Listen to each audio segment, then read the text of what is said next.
নমস্কাৰ, এয়া হৈছে গাঁও চহৰ আৰু জিলাৰ খবৰ। ষ্টুডিঅ'ত মই প্ৰাঞ্জল প্ৰতিম হাজৰিকা।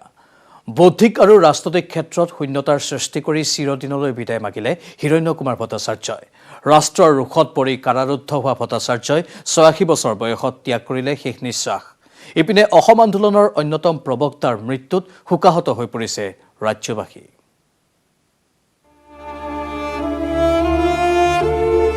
অৱসান ঘটিল এক প্ৰতিবাদী সত্তাৰ।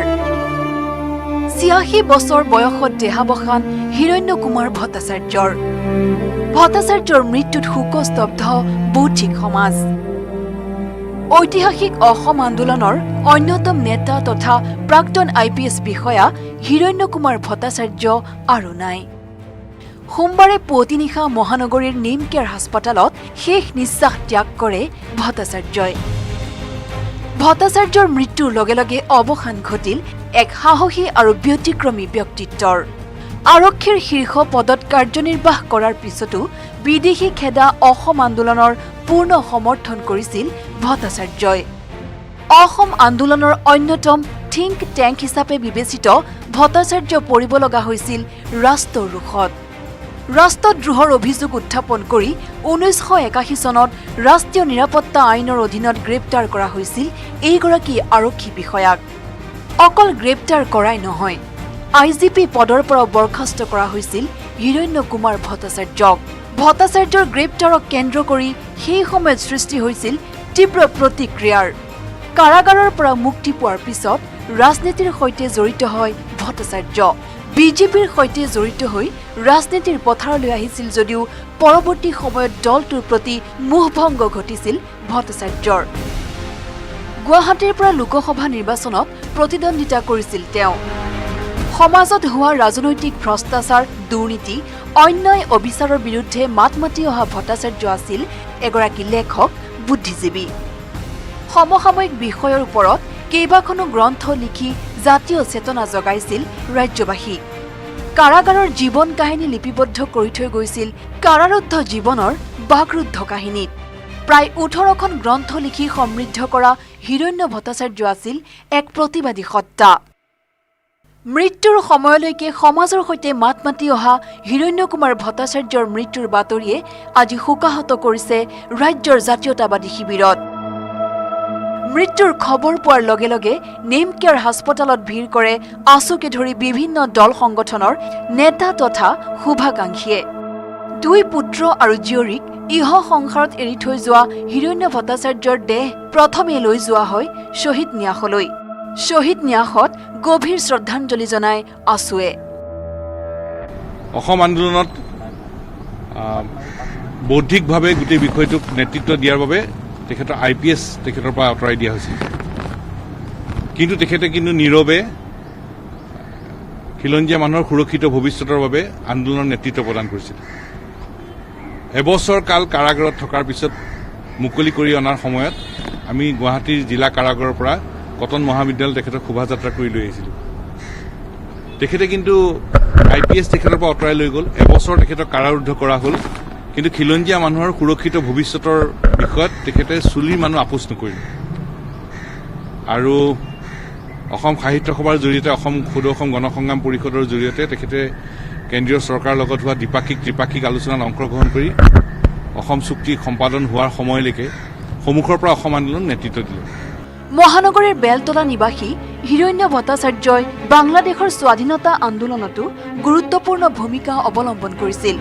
তাৰ বাবে তেওঁক বাংলাদেশ চৰকাৰে বিশেষ সন্মানো প্ৰদান কৰিছিল। আজি বিয়লি নৱগ্ৰহ শ্মশানত অজস্ৰ গুণমুগ্ধৰ উপস্থিতিত শেষকৃত্য সম্পন্ন কৰা হয়। সন্দেহ নাই, হিৰণ্য কুমাৰ ভট্টাচাৰ্যৰ দৰে ব্যক্তিৰ অনুপস্থিতি বহু দিনলৈ অনুভৱ কৰি থাকিব আঞ্চলিকতাবাদী শক্তি আৰু বৌদ্ধিক সমাজে। ভাস্কৰজ্যোতি হাজৰিকাৰ report, news 18 Assam north east.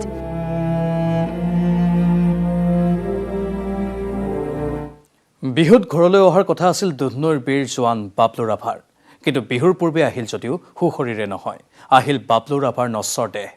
স্বগৃহলৈ অনাৰ পিছতে ৰাষ্ট্ৰীয় মৰ্যাদাৰে শেষ বিদায় জনালে বীৰ শ্বহীদগৰাকীক।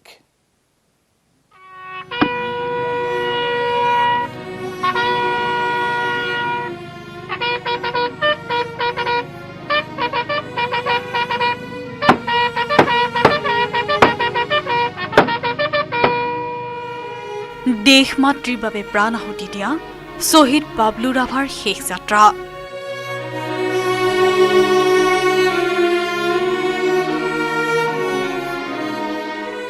গৃহভূমি দুধনৈত ডামৰা ৰাজহুৱা শ্মশানত ৰাষ্ট্ৰীয় মৰ্যাদাৰে শেষ কৃতিত্ব সম্পন্ন হ'ল বীৰ শ্বহীদগৰাকীৰ। মোৰ ল'ৰা স্বৰ্গবাসী হৈ গ'ল। এখন আৰু মোৰ ভগৱানৰ আশীৰ্বাদত যেনে ভাল আৰু মোৰ জীৱন পাক। মা কৈ গৈছে মই দেশৰ কাৰণে যুঁজিম। মা মই মৰিবৰ কাৰণে ভয় নকৰোঁ, মাতে চিন্তা নকৰিব। এনেকুৱাতে সদায় সদায় যিখনে আহে তেখনে কৈ যায় শহীদ প্ৰণাম তোমাক, শহীদ প্ৰণাম তোমাক, শহীদ প্ৰণাম। মাতৃৰ আগত কৈ যোৱাৰ দৰেই দেশ মাতৃৰ বাবে প্ৰাণ আহুতি দিলে বাবলু ৰাভাই। শনিবাৰে ছত্তীশগড় চুকুমাত মাওবাদীৰ আক্ৰমণত প্ৰাণ হেৰুৱালে বাবলু ৰাভাই। দেওবাৰে সন্ধিয়া গুৱাহাটী বিমানবন্দৰ পাইহি বীৰ শ্বহীদগৰাকীৰ নচৰ দেহ। সোমবাৰে পুৱতি নিশা 4:30 বজাতে দুধনৈলৈ নিয়া হয় বীৰ শ্বহীদগৰাকীৰ নচৰ দেহ। দুধনৈ থানাত কিছু সময় ৰখাৰ পিছতে একেখন পুষ্পসজ্জিত বাহনেৰে নচৰ দেহ লৈ যোৱা হয় বীৰ শ্বহীদগৰাকীৰ বাসগৃহলৈ।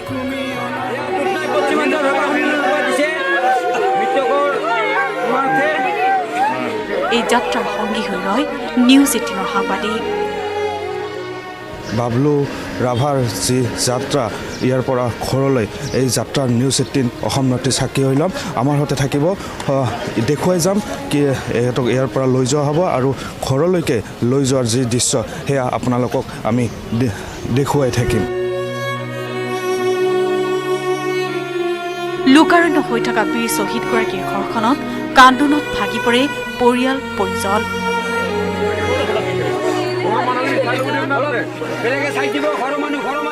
চিঞৰি চিঞৰি কান্দিলে 7 বছৰীয়া কণমানি কন্যাই। সন্ত্ৰাসবাদ নিপাত যাওক, মাওবাদী মুৰ্দাবাদ, বীৰ বাবলু ৰাভা অমৰ হওক, এই ধ্বনিৰে মুখৰিত হৈ পৰিল বাবলু ৰাভাৰ বাসগৃহ চৌহদ। পৰিয়াল আত্মীয় কুটুম্বই শেষ শ্ৰদ্ধা জনোৱাৰ পাছতেই ডামৰা গাঁৱে ভূঞে পুষ্পসজ্জিত বাহনত শ্বহীদগৰাকীৰ নচৰ দেহ লৈ পৰিভ্ৰমণ কৰে ৰাইজে। তাৰ পাছতেই ডামৰা ৰাজহুৱা শ্মশানলৈ লৈ অহা হয় বাবলু ৰাভাৰ মৃতদেহ। তাত ৰাষ্ট্ৰীয় মৰ্যাদাৰে শেষ শ্ৰদ্ধাঞ্জলি জনাই শেষ কৃতিত্ব সম্পন্ন কৰে।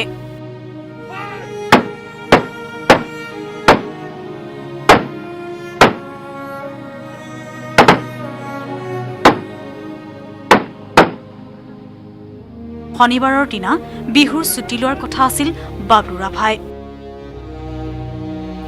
বাবলু ৰাভাৰ ছুটি লোৱা নহ'ল। বাবলু ৰাভা ঘৰলৈ আহিল, কিন্তু সুশৰীৰে নহয়, আহিল বাবলু ৰাভাৰ নচৰ দেহ।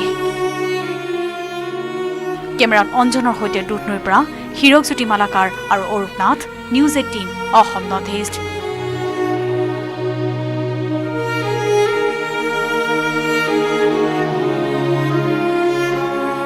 মাওবাদীৰ নিকৃষ্ট আক্ৰমণত শ্বহীদ হোৱা বাবলু ৰাভা আছিল এজন সুদক্ষ ফুটবলাৰ। খেলুৱৈসুলভ মানসিকতাৰ অধিকাৰী বাবলুৱে প্ৰাণ ভৰি উপভোগ কৰিছিল প্ৰকৃতি। আনকি বহুজনে দেখিলেই আতংকিত হোৱা সাপকো মৰমেৰে বশ কৰিব পাৰিছিল বাবলুৱে। সেইজন বীৰ অসম সন্তান শ্বহীদ হোৱাৰ পাছত ছচিয়েল মিডিয়াত ভাইৰেল হৈছে ডিঙিত এডাল সাপ লৈ নিৰ্বিঘ্নে পোষ্ট দিয়া বাবলুৰ ভিডিঅ'। এই দৃশ্যই প্ৰমাণ কৰে বাবলুৰ প্ৰকৃতিৰ সৈতে থকা প্ৰেমৰ লগতে অদম্য সাহসৰ কথা। দেশ ৰক্ষাৰ বাবেও একেই সাহসেৰে আগবাঢ়ি যোৱা বাবলু বলি হ'ল মাওবাদীৰ নৃশংসতাৰ।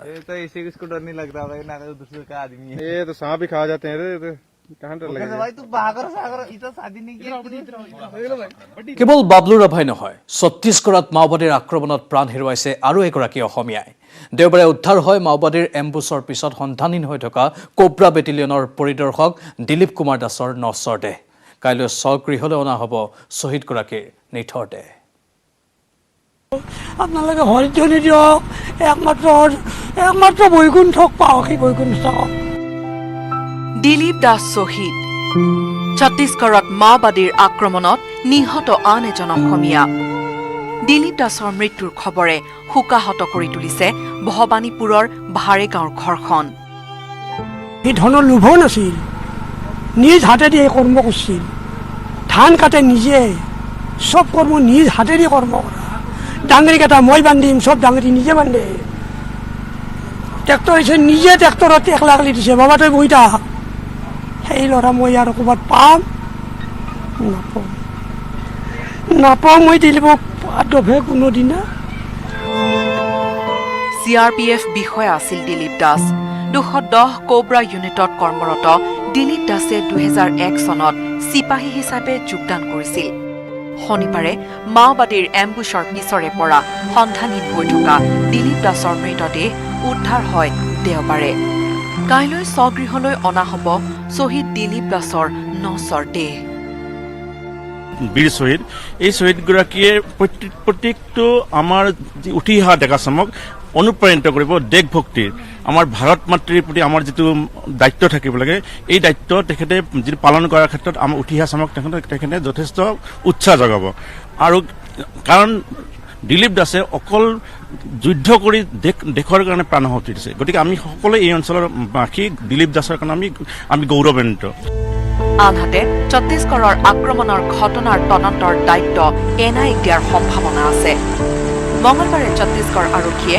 দাখিল কৰিব মাওবাদীৰ আক্ৰমণ সন্দৰ্ভত সবিশেষ প্ৰতিবেদন bureau' report news 18 Assam north east গাঁও চহৰ জিলাৰ খবৰ চলি থাকিব কিন্তু এইখিনিতে সময় হৈছে বাণিজ্যিক বিৰতিৰ মানে জানেনে মাইথন ষ্ট্ৰং মানে মাইথন নিৰ্মাণৰ মানদণ্ড তাৰ পিছতে মাতৃয়ে তৰা অপহৰণৰ গোচৰৰ ভিত্তিত আৰক্ষীয়ে অভিযান চলাই উদ্ধাৰ কৰিলে যুৱতীগৰাকীক তাৰ পিছতে পোহৰলৈ আহিল এক চাঞ্চল্যকৰ ঘটনা ক'ব পাৰে আমি ৰিচাৰ্চ কৰিবলগীয়া হৈছে ইমান ডাঙৰ এলিগেশ্যন এটা লগাইছে ন ড্ৰাগছ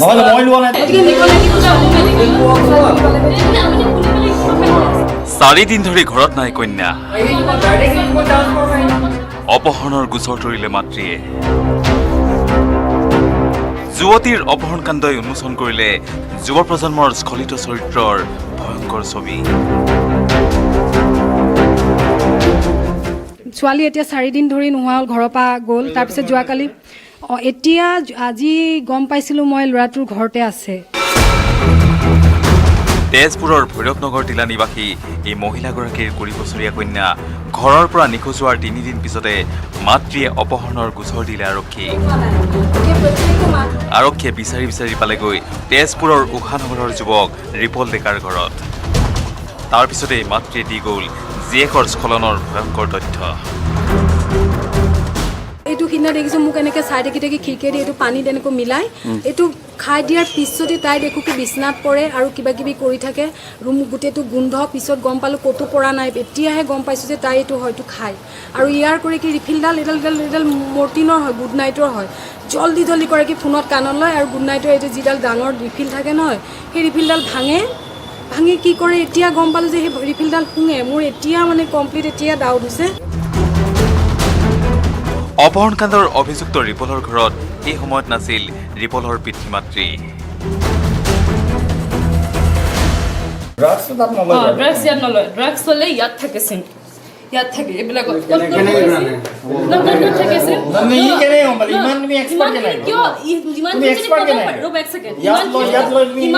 ক'ব পাৰে আমি ৰিচাৰ্চ কৰিবলগীয়া হৈছে ইমান ডাঙৰ এলিগেশ্যন এটা লগাইছে ন ড্ৰাগছ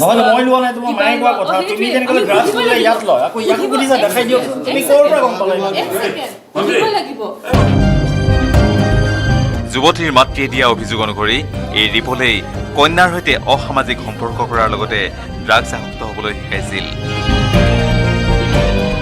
দা বাৰ্ণিং নাইটত তাইক লৈ ঘূৰি ফুৰে বেন চেন মাৰি মেলি ছোৱালীজনী তাত নচুৱাই ব্যৱস্থা কৰিছে আৰু ৰাতি হ'লে ঘৰত যায়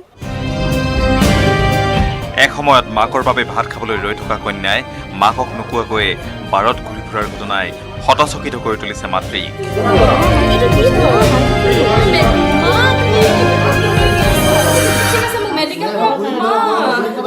এইবিলাক বস্তু যেতিয়া খোৱা দেখিছোঁ আপোনাৰ কলডিন কিবা কিবি গাত ঢালি লয় মোৰ অলপ ডাউট লাগিছে গতিকে যিহেতু তাই মুখেদি গম পাইছিলোঁ যে ল'ৰাটো ড্ৰাগছ এডিক্টেড হয় মোৰ ছোৱালীও তেনেকুৱা জাতীয়বিলাক খায় কাৰণ তাই চকু টকু কমপ্লিট ক'লা হৈ আহিছে আৰু তাইৰ ভাত পানী একো নাখায় তাই য'তে পাই শুই থাকে ইফালে তেজপুৰত যুৱক যুৱতীক বিপথে নিয়াৰ ক্ষেত্ৰত একাংশ বাৰ ৰেষ্টুৰেণ্টে ভূমিকা লোৱাৰো অভিযোগ তুলিছে স্থানীয় সংগঠনে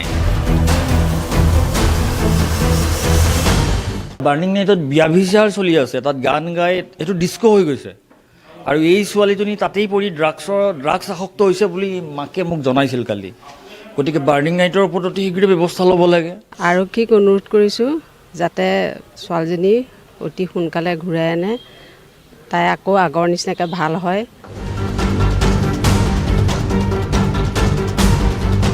তেজপুৰৰ পৰা Hemanta Kumar Nath news 18 Assam north east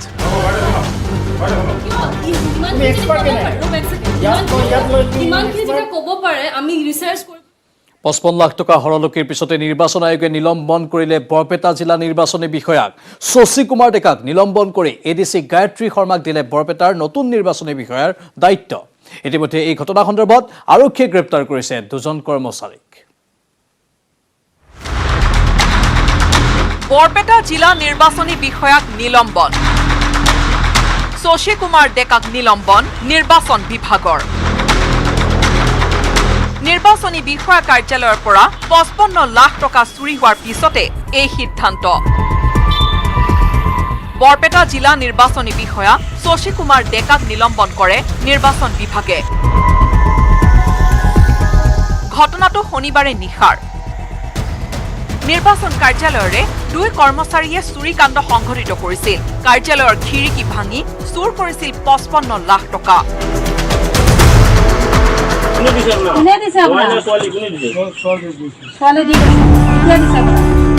এই ধনখিনি আছিল নিৰ্বাচনত নিয়োজিত কৰ্মচাৰীসকলৰ বাবে আৰু এনে এটা ঘটনাৰ পিছতে বৰপেটা জিলা প্ৰশাসনত লাগিছিল হাহাকাৰ অৱশেষত আৰক্ষীয়ে আৰম্ভ কৰে তদন্ত আৰক্ষীৰ অনুসন্ধানত উদ্ধাৰ কৰা হ'ল এই ধনৰাশি কাৰ্যালয়টোৰ দুই কৰ্মচাৰী অলকেশ ডেকা আৰু প্ৰাঞ্জল কাকতিৰ আত্মীয়ৰ ঘৰত উদ্ধাৰ কৰা হয় টকাখিনি ইতিমধ্যে আৰক্ষীয়ে গ্ৰেপ্তাৰ কৰিছে দুয়োজন কৰ্মচাৰীকে বৰপেটা জিলা নিৰ্বাচনী বিষয়া শশী কুমাৰ ডেকাক নিলম্বনৰ পিছতে নিৰ্বাচন বিভাগে তেওঁৰ স্থানত নতুন নিৰ্বাচনী বিষয়া হিচাপে দায়িত্ব অৰ্পণ কৰিছে এডিসি গায়ত্ৰী শৰ্মাক বৰপেটাৰ পৰা Niranjan Das news 18 Assam north east